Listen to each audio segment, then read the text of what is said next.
So they've announced this White House UFC fight. Can we expect to see you on the card?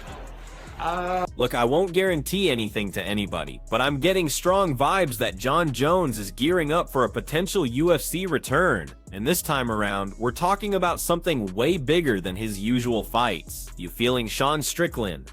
I mean, maybe I'm off base here, but I just don't know, man. But you already know that, like, it feels like something's brewing.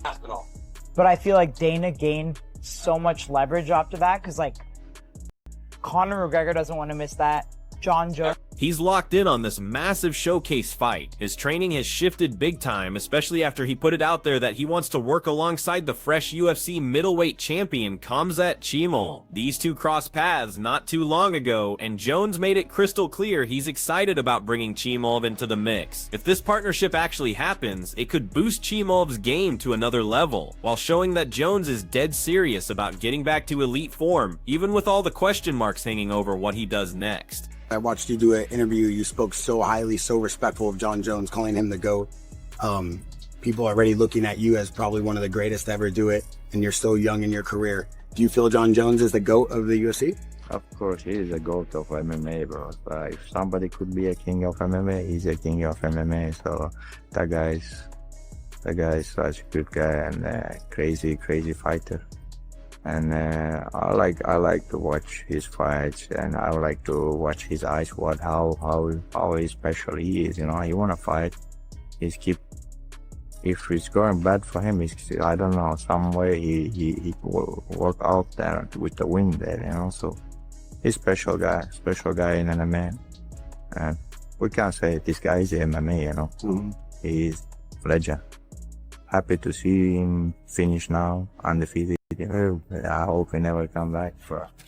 What we saw at UFC 308 when Chimaev claimed that middleweight belt really put his rising star power on full display during an absolutely wild fight. Chimaev completely took over against Duplessis, controlling every single minute of that 25-minute war. We witnessed pure domination that locked in his reputation as one of the most dangerous up-and-comers the UFC has right now.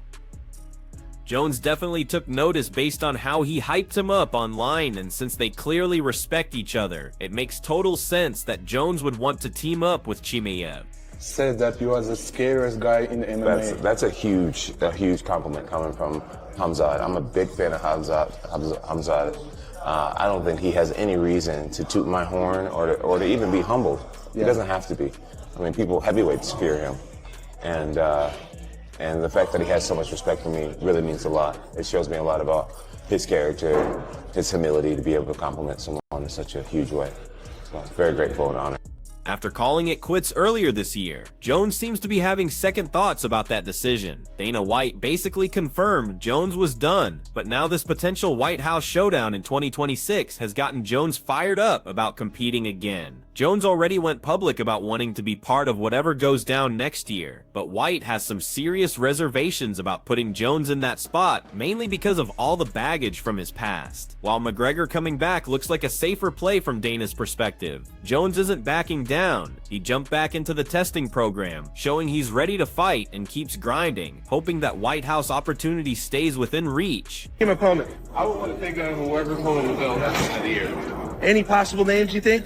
But, no, I mean, as of right now, the champion is Tom Aspinall, but we'll see who's the champion at the end of the year. And it'd be only fitting to have an American guy fight for the championship that night. And I'd be willing to. White's stance couldn't be clearer. He's expressed major doubts about giving Jones such a spotlight role, pointing to all the previous problems that have derailed Jones throughout his career. The UFC boss is understandably cautious, considering how massive hosting an event at the White House would be. Given Jones's track record under that kind of pressure, including failed drug tests and injury setbacks, Dana has good reason to question whether Jones can maintain the discipline needed for such a historic moment. White even went as far as saying Jones's odds for the White House event were 1,000,000,000 to 1, but Jones didn't take that as the final word. Instead, he doubled down on his comeback plans, staying dedicated to training with an optimistic mindset about potentially landing a spot on that card. Jones's approach reflects the same relentless confidence that established him as one of MMA's greatest champions. His self-belief remains rock solid, and even facing astronomical odds, he's determined to prove he can still perform at the highest level. The highest level. Been so much speculation about the White House card.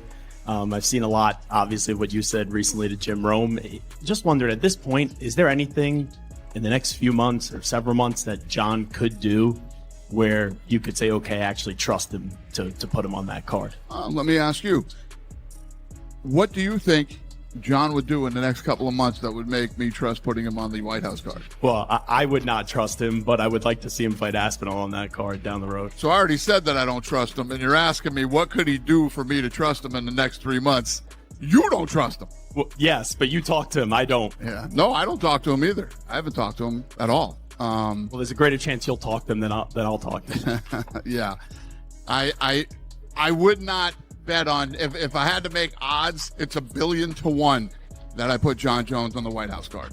Jones isn't the only fighter chasing a place on that legendary White House card. Conor McGregor has also made his intentions known about wanting to compete on the White House grounds, and the timing could work out perfectly. Like Jones, McGregor rejoined the UFC's drug testing program, signaling his serious intent to get back in the Octagon, while McGregor has been mainly focused on his own conditioning work and planning a strong comeback after being away for so long. His rivalry with Jones adds another layer of excitement to this White House situation. McGregor's status as the UFC's biggest moneymaker gives him special influence, with Dana White, and the UFC president has been pretty open about having more confidence in McGregor for a successful return. Even though McGregor hasn't fought in 4 years, White believes in his ability to step back in there and deliver more than he trusts Jones right now.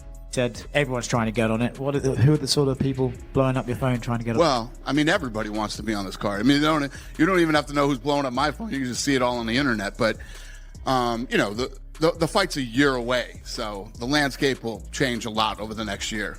I saw you say to the Nail Boys that you want to make it like a badass card and stuff like that. Are we talking a couple of title fights? Or are we talking? Yeah, it'll be a pay-per-view card. But like UFC 300 level, or you think it'll just depend on what you can do? The best card we could possibly put together. Is there a chance you do Conor and John on the same card? I don't know. I mean, in a year, who knows what the world will look like in a year? Is it? So obviously, look, this is still to be planned, but logistically, I saw you say you want the White House on one side, the monument on the other. That's what it'll be. We're going to be on the South Lawn, and literally when you're watching the fight, this will all be the White House here, and then behind me will be, you know, the Washington Monument.